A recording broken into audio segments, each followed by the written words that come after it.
Madeleine Soto, known to her loved ones as Maddie, was a young girl on the cusp of her teenage years, a girl who adored animals, found joy in playing the flute, and loved going fishing. The movie Lilo and Stitch held a special place in her heart, a testament to her sweet and loving nature. Born on February 22, 2011, to Jennifer Soto and Tyler Wallace, Maddie was described by those who knew her as silly, confident, and unfailingly kind to others, a girl with no known problems with anyone. She navigated the world with an ongoing struggle with anxiety and ADHD, difficulties she often tried her best to internalize. Her mother, Jennifer, also faced her own battles with mental health, managing bipolar disorder with medication, though challenges persisted. Madeleine's biological father, Tyler, lived in Texas. His relationship with Jennifer had been brief. She became pregnant with Madeleine during a period when Tyler had temporarily ended his engagement with another woman, Tatiana. Shortly after learning of the pregnancy, Tyler reconciled with Tatiana, and they married a few months after Madeleine's birth in April 2011. Despite the distance, Madeleine would visit her father and stepmother for a few weeks each summer, creating cherished memories of running through pumpkin patches, learning to fish, and feeding baby goats. Full-time, Madeleine lived with her mother, Jennifer, in a condo in Kissimmee, Florida, a stone's throw from the magic of Disney World. Their home also included 2 roommates. Around 2018, when Madeleine was about 7 years old, Jennifer began a relationship with Stephen Stearns. Stephen, then 37, had previously worked as a cast member at Disney World, but hadn't been employed in more recent years. He came from a wealthy family, transitioning from living in his parents' million-dollar home to sharing the Kissimmee condo with Jennifer and Madeleine. On the evening of February 25, 2024, just 3 days after her actual birthday, Madeleine's grandmother threw her a 13th birthday party at her house. It was a celebration of a milestone, a step into her teenage years. Following the party, Madeleine's aunt drove her back to the Kissimmee condo, arriving around 10 p.m. Neither Jennifer nor Stephen had attended the party. Jennifer reportedly worked from 2 p.m. to 10 p.m., and Stephen hadn't been invited due to a strained relationship with Madeleine's grandmother. Jennifer arrived home around 11 p.m., by which time Stephen was also present in the condo. The night of her birthday celebration, a night that should have been filled with happy memories, would soon give way to a devastating turn of events, plunging her family and community into a nightmare. The sweet girl who loved Lilo and Stitch was about to become the subject of a frantic search, a heart-wrenching investigation, and a tragedy that would capture national attention. The day after Madeleine's birthday party, Monday, February 26, 2024, began like any other school day, or so it seemed. But Madeleine Soto would not arrive at Hunters Creek Middle School. The realization of her absence wouldn't dawn on her mother, Jennifer, until much later that afternoon. Around 4:30 p.m., Jennifer went to the school to pick Madeleine up, only to be informed by staff that Maddie had never made it to her classes that day. School policy at the time, which has since been changed, was to contact parents about an absence after the school day concluded, not earlier in the morning. Panic began to set in. Jennifer, thinking Maddie might have walked to her grandmother's nearby office, a place Maddie had gone to after school in the past, rushed there. But Madeleine wasn't there. School administrators confirmed, after checking attendance records, that Madeleine had been absent from every period. Jennifer immediately started searching the surrounding area, both in her car and on foot. With no sign of her daughter and growing increasingly distressed, 2 unidentified women made calls to 911 on Jennifer's behalf from her mother's office building. One caller informed the dispatcher, "We have a missing child since this morning. We already called 3 times. She was last seen at the church next to Hunters Creek Middle School." The caller also stated Madeleine had left her cell phone at home that day. It wasn't until nearly 8 p.m. that deputies from the Orange County Sheriff's Office responded to the calls and met with Jennifer. She was accompanied by a few individuals offering support, including her boyfriend, Stephen Stearns. Body camera footage captured the exchange. A distraught Jennifer explained, "She was supposed to be dropped off at school, didn't make it to school. I went to pick her up from the school today and she never came out. I got a notice, an email from the school saying she was absent, but I also messaged her teacher, and he looked at her entire attendance today and saw that she was completely not at school today either, so she never made it. When asked for a description of what Madeleine was last seen wearing, Jennifer, prompted by Stefan, provided details. A green hoodie, white Crocs, and, after a slight correction from Stefan, who initially suggested blue or black pants, Jennifer clarified, "I think black shorts." This detail would later come under scrutiny. She also mentioned Madeleine had a distinctive beauty mark near her nose. Jennifer informed officers that Madeleine had never run away from home before and that she had last seen her daughter the night prior, shortly before Madeleine headed to bed around 11 p.m. The search for Madeleine Soto was officially underway, but the story of her disappearance was already riddled with unsettling details and the quiet hum of impending dread. As deputies began piecing together the timeline of Madeleine's last known movements, Stefan Stearns provided his account of the morning of February 26th. He claimed he was the one who drove Maddie to school that day, a task he said he performed on occasion, though other accounts suggested it was rare, with Madeleine usually being taken by her mother or grandparents. Stefan told investigators that their original plan had been to get McDonald's for breakfast on the way to school, so they had woken up a bit earlier than usual, around 7 or 7:15 a.m. He estimated they left the condo between 7:30 and 7:45 a.m. According to Stefan, Madeleine was asleep in the car for most of the ride. As they got close to McDonald's, he asked if she still wanted to go, but she declined. So, they continued towards Hunters Creek Middle School. However, Stefan stated he didn't drop Madeleine directly on school grounds. Instead, he claimed she had asked him to drop her off a few blocks away, near the Peace United Methodist Church on Town Loop Boulevard in Kissimmee. The reason, he alleged, was that Madeleine was embarrassed by the silver 2010 Lincoln he was driving and preferred not to be seen getting out of it at school. This drop-off location was approximately a 5-minute walk from the middle school. He estimated the drop-off occurred sometime between 8:20 and 8:40 a.m. He described the location as being along the stretch of road with communities on the right side before an overpass from which the overpass was visible. After she got out of the car, he said he told her, "Have a good day. Love you." To which she replied, "Thanks, love you too." He then claimed he watched her in his rearview mirror as he drove away. He saw her rummaging around in her backpack, and he assumed she was looking for headphones or perhaps her phone, which she had forgotten at home that day. He said she was moving in the direction of the school and had mentioned she was going to find her friends and hang out with them. This detailed narrative from Stefan, the last person to purportedly see Madeleine, became a critical focal point for the investigators. He even took officers to the general area by the church where he claimed to have left her. "It was like around where these communities were," he explained, gesturing along the road. "We just came down and we drove about halfway down and she was like, 'That's good right here.'" His account painted a picture of a normal, if slightly unusual, school drop-off. But as the investigation would soon reveal, this carefully constructed story was about to unravel. After allegedly dropping Madeleine off near the church, Stefan Stearns claimed his day involved a series of errands and an unexpected mishap. He told investigators that he first drove to a vape shop, only to find it hadn't opened yet. He then said he returned to the apartment complex for a time before heading back to the vape shop later when it was open, where he purchased vape juice. Following the vape shop visit, Stefan said he set off to a game store called House Rules. However, much like other destinations he claimed to have intended to visit that day, he reportedly drove towards them, but never actually reached them. This pattern of driving near, but not arriving at, various locations was his explanation for why his car was captured by traffic cameras in different parts of Orange and Osceola counties, yet never seen on camera entering any specific restaurant or shop. Sometime between noon and 2 p.m. on February 26th, Stefan claimed he experienced a flat tire.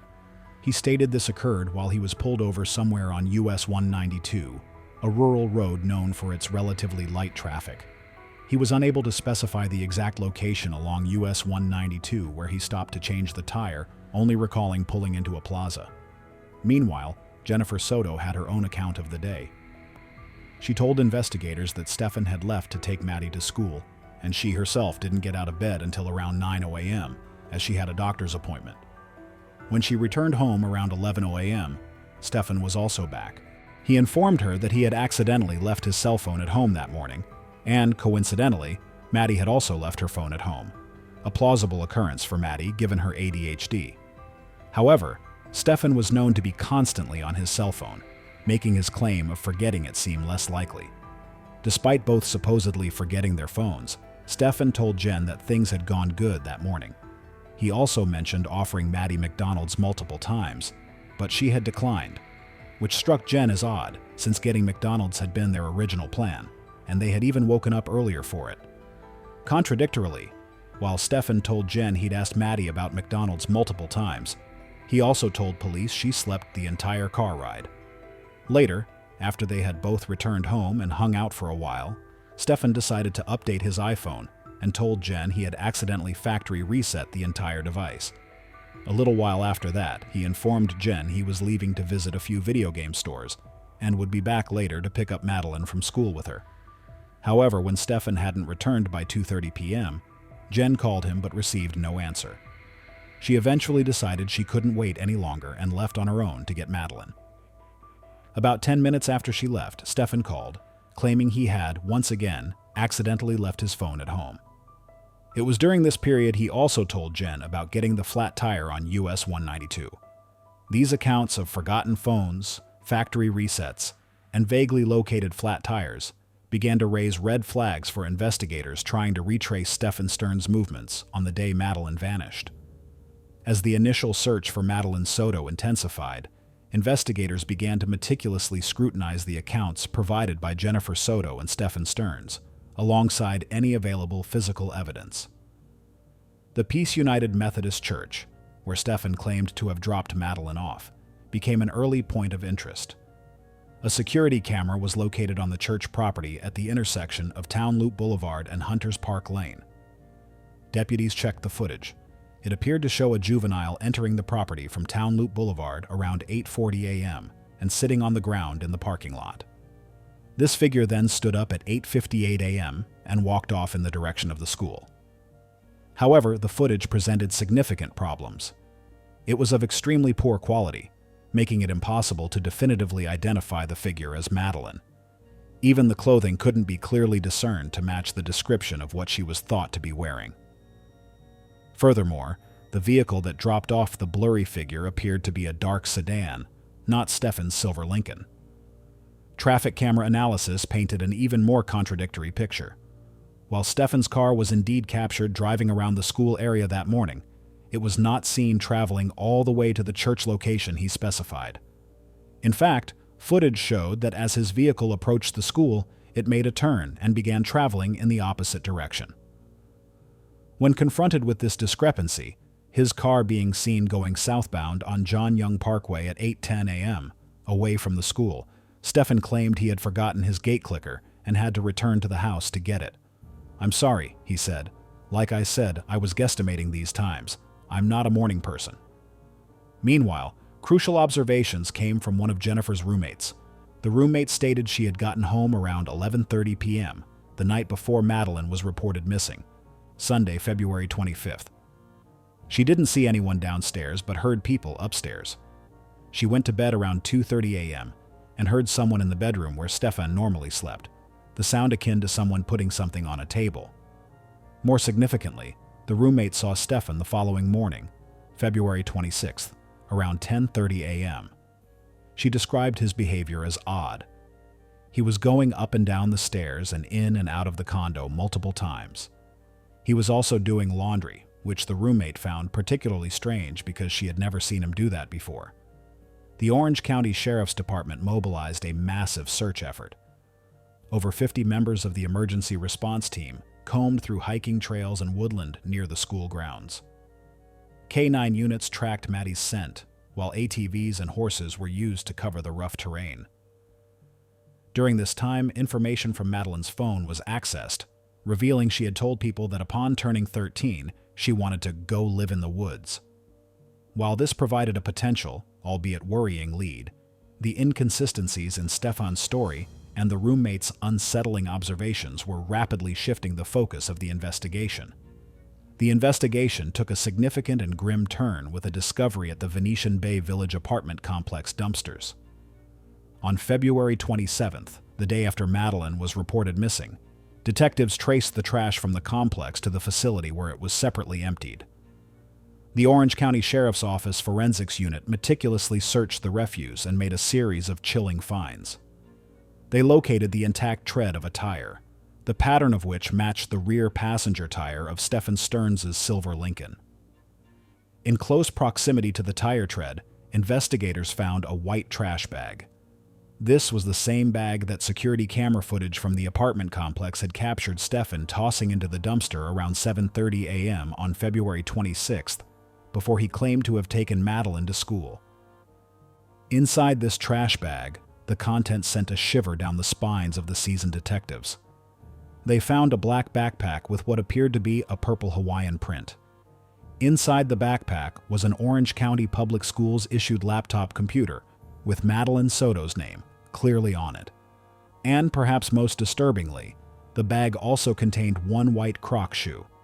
The matching white Croc was later found inside Jen's bedroom in the condo. Both Jennifer and Stephen had specifically told police that Madeleine was last seen wearing these white Crocs. This discovery was a pivotal moment. The items Madeleine was supposedly wearing when she left for school, items she would have needed for her school day, had been discarded by Stephen Stearns, hours before she was even reported missing. It strongly suggested that Madeleine never made it to school, and that Stephen's entire story about the morning drop-off was a fabrication. The recovery of Madeleine's backpack, her school laptop, and her shoe from the dumpster, disposed of by the man who claimed to be the last to see her safe, painted a sinister picture. The investigation was no longer just about a missing girl. It was rapidly escalating into something far more ominous. The carefully constructed narrative Stephen Stearns had presented to authorities was crumbling, replaced by the stark reality of the evidence found amidst the refuse. With the damning evidence from the dumpster piling up, investigators secured a search warrant for Jennifer Soto's condo and Stephen Stearns' car.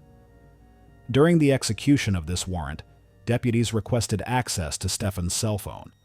He reluctantly granted access, claiming he had accidentally reset it to its factory settings.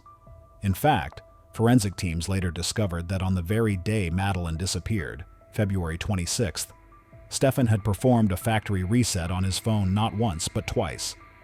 Despite these attempts to erase data, what authorities managed to recover was horrifying. A Google Drive account linked to Stephen's phone contained a cache of disturbing materials of a sexual nature. There were over 1,700 images and videos, dating back approximately 2 years, throughout 2022 and 2023. Many of these depicted the sexual abuse of Madeleine Soto. A notable physical feature of Stephen's was visible in numerous images, leaving no doubt as to his identity as the adult male involved. The metadata embedded in these files, indicating the date each picture or video was taken, meant many of the offenses occurred when Madeleine was under the age of 12, constituting particularly heinous crimes. Investigators also found that Stephen had searched for the term sevoflurane, likely a misspelling of sevoflurane, an anesthetic that can cause hypnosis and amnesia, typically used in medical treatments, in the weeks prior to Maddie's disappearance. The search of Jennifer's condo yielded further corroboration. Detectives noted that the rooms in the photos from Stephen's phone matched the backgrounds within the condo. Chillingly, one of Madeleine's white Croc shoes, matching the one found in the dumpster, was discovered in Jen's room. The phone also contained a nude photo of one of Jennifer's roommates, taken in the bathroom, which the roommate stated she had not permitted Stephen to take. On February 28th, 2 days after Madeleine vanished, Stephen Stearns was arrested by the Kissimmee Police Department. However, the initial arrest was not directly for Madeleine's disappearance or potential murder. The visual evidence investigators uncovered painted a truly horrifying picture of Madeleine Soto's last hours. Security camera footage from the Venetian Bay Village complex, captured at 7:30 a.m. on February 26th, showed Stephen Stearns throwing Madeleine's backpack and school-issued laptop into the dumpster. Then, just after tossing the white trash bag containing these items, Stephen returned to his vehicle. What surveillance cameras captured next, at 8:19 a.m., as he drove out through the complex's gates, was profoundly disturbing, though this specific footage has not been publicly released due to its graphic nature. According to police reports, visible in the front passenger seat of Stefan's Lincoln was a female, believed to be Madeleine, wearing a green hoodie. Her head was slumped over to her left shoulder, and her mouth was wide open. One police report described the young girl as being slumped over in an abnormal way for a person to be seated. This imagery strongly suggested that Madeleine was already deceased at this time, hours before her mother would even realize she was missing from school. The timeline of Stefan's movements, tracked by various cameras, continued to build a damning case. Around 9:40 a.m. that morning, after driving his seemingly lifeless passenger towards different purported destinations, Stefan's vehicle was seen entering a parking garage at a Holiday Inn Club Vacations on South John Young Parkway. Security footage from within the parking garage reportedly shows the driver, Stefan, exit the car, lift what appeared to be a limp female body from the front passenger seat, and move her into the trunk of the car. The car then exited the lot. Armed with this devastating visual evidence, investigators met with Jennifer Soto. They had to deliver the heart-wrenching news that although Madeleine's body had not yet been found, their investigation had tragically shifted from a missing person case to a homicide. They now believed Madeleine was dead, and likely had been since the morning she disappeared. Upon being informed of this, Jennifer sat silent for a few moments, then began to cry. During her interrogation, Jennifer was shown some of the images from Stefan's phone depicting the abuse of her daughter. Initially, she denied being able to identify the people in the photos, even as detectives described the content as clear. However, she became visibly upset. When confronted with the photos and the news that police believed Stefan had killed Madeleine, Jennifer reportedly called Stefan a master liar and manipulator. She admitted he would get angry and irritable, but claimed he only ever got mad at Madeleine regarding parenting things. Disturbingly, she also stated that while if Stefan had murdered her daughter, that was evil, the sex stuff wasn't evil. To the detectives, it seemed as though Jennifer had already accepted the victimization of her daughter, and her emotional responses during the interview felt insincere. The horrifying truth of what likely happened to Madeleine was beginning to emerge, piece by devastating piece. The search for Madeleine Soto reached its tragic conclusion on Friday, March 1, 2024. Authorities received a crucial tip from a man who had seen a news conference about Madeleine's disappearance. He reported seeing Stefan Stearns' car on the afternoon of February 26th, around 1:30 p.m., pulled off to the side of Hickory Tree Road in a rural area of St. Cloud, Osceola County. The witness stated he saw a man outside the car with a tire iron in his hand. This man, presumably Stefan, looked scared, though the witness initially assumed it was due to being stranded with a flat tire, an event Stefan himself had mentioned to Jennifer. Law enforcement also obtained video surveillance footage from a street near Hickory Tree Road, showing a car resembling Stefan's driving down Hickory Tree Road around 2:00 p.m. on February 26th. Acting on this information, police converged on the rural area. They noted locked gates on both the east and west sides of the road. After the property owner unlocked one of the gates, search teams began to scour the area. It was only a few minutes into the search when their worst fears were realized. A captain noticed a pair of blue jeans just a few feet into a dense line of tall bamboo trees. Under the trees, they discovered what appeared to be a body. The body was wearing a green hoodie, blue jeans, and white socks. The bottoms of the socks were clean, indicating the victim had not walked there on her own. Dried grass and hay were found on top of the body, a crude attempt at concealment. Since the area where Madeleine's body was found had been locked and the lock showed no signs of tampering, investigators surmised that Stefan would have had to lift her body over a barbed wire fence and drop it down before getting over the fence himself. The body was transported to the medical examiner's office, where it was formally identified as Madeleine Soto. The cause of death was determined to be strangulation, and her manner of death was ruled a homicide. After Madeleine's body was found, police contacted Jennifer Soto to deliver the devastating update. She began to cry and handed the phone to Madeleine's biological father, Tyler Wallace, who had just arrived from Texas. Having heard his daughter was missing, Tyler had immediately driven from his home, arriving only hours before her body was discovered. Further incriminating evidence against Stephen Stearns continued to surface. On April 11th, while cleaning out a storage unit, Stephen's father found a hard drive, normally kept in a desktop computer, inside a storage bin. Also in the bin was a watch Stephen had told his father was in his bedroom. Believing his son had accessed the storage unit when he visited Northport on February 28th, 2 days after Maddie went missing and the day he was arrested, Stephen's father turned the hard drive over to the police. It was found to contain close to 35,000 images of child pornography, all appearing to be from 2020 and prior, though Madeleine was reportedly not depicted in these specific images. The net of evidence was tightening around Stephen Stearns, painting a clear picture of a predator who had ultimately become a killer. In April 2024, Stephen Stearns was formally indicted by a grand jury and charged with first-degree murder in connection with the death of Madeleine Soto.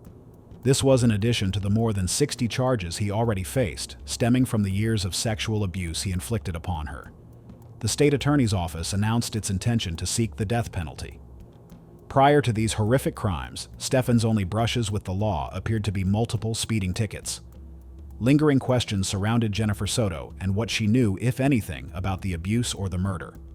Though she was not charged with any crime, inconsistencies in her statements and her disturbing comments during police interviews raised concerns. She had initially told police she saw Madeleine the morning she disappeared, then later retracted it, saying she only possibly heard her. She spoke of a Woody Allen-type situation, she feared, referring to the director marrying his younger stepdaughter, an odd concern unless she suspected an inappropriate dynamic. She also admitted to allowing Madeleine to have sleepovers with Stephen, even after Jennifer and Stephen had broken up, a period when he had supposedly moved out in December 2023, but was apparently back to take Madeleine to school on February 26th because Jen was too tired. Stephen's parents expressed their own suspicions about Jennifer's involvement, at least in knowing about the abuse. His mother wrote an email to Stephen in jail stating, "We all know Jen, name redacted, was heavily involved in this, and I'm disgusted she is free, and you are not when this is not all your fault." Stephen did not acknowledge these accusations in his reply. When his father confronted him in jail about why he had gone to Northport just before his arrest, Stephen said he had to grab a few things and get his ducks in a row. Kind of prepare myself for whatever was coming. When his father stated he wished he knew how the whole situation came about, Stephen cryptically replied, "Well, I didn't start it." His father pointed out that Stephen did participate, to which Stephen agreed. At no point did he deny killing Madeleine. Madeleine's teachers and friends had sensed something was wrong. One friend knew Madeleine wanted to run away when she turned 13. Another described Madeleine having a meltdown days before her death, and noted it wasn't uncommon for her to break down in tears. A counselor said Madeleine often had sleepy days and would lay her head on her desk, suspecting depression. Another counselor noted Madeleine had said Stephen made her feel weird and uncomfortable, and that her grades had improved after he officially moved out in December 2023. A growing memorial of balloons, cards, and toys appeared on Hickory Tree Road where Madeleine's body was found. A vigil was held on April 13, 2024, where her father, Tyler Wallace, and stepmother, Tatiana, spoke lovingly of her. "You will always be remembered as the young girl running through pumpkin patches, learning to fish. It's hard to imagine that you're gone," Tatiana said. Tyler expressed his profound regret. "I just wish I could have seen her more." He received his daughter's ashes to bring back home to Texas. Stephen Stearns' CSAM trial is scheduled for May 2025, and his homicide trial is set for September 2025. The community, and indeed a wider audience horrified by the case, awaits justice for Madeleine Soto.